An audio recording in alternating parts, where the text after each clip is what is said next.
President Obama is trying to pump up communist Vietnam, an enemy turned ally in a region where communist China is expanding its influence.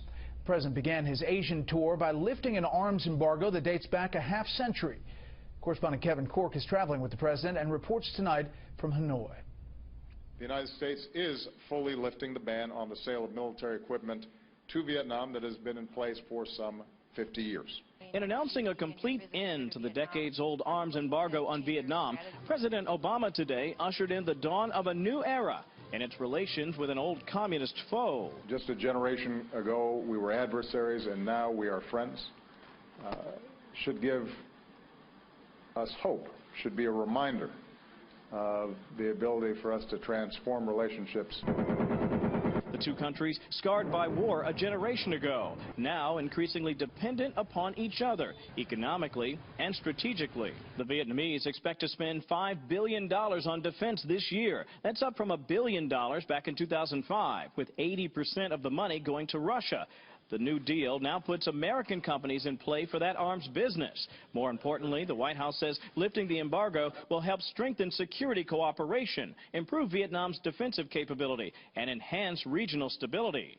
A stability at risk because of an increasingly aggressive China. Beijing has been at odds with Washington and much of the international community over its expanding claims to the contested waters in the South China Sea, menacing neighboring countries including the Philippines, Malaysia, and Vietnam.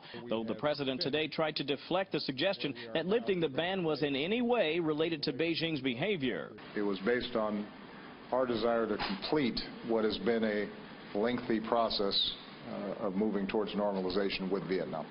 But experts say that's just spin. Despite widespread concerns about Hanoi's human rights record, there's simply too much at stake in the region to wait.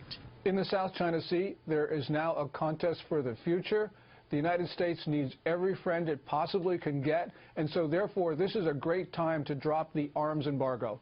Yes, I understand the human rights concern regarding Vietnam, but right now there are concerns which overshadow that. Brett, critics point to the fact that the president seems rather eager to assist the Vietnamese in their ongoing struggles with China, while not using the same strategy to assist Ukraine in its problems with Russia. Now, the White House would say the situations are completely different, and one could certainly argue the outcomes may well be.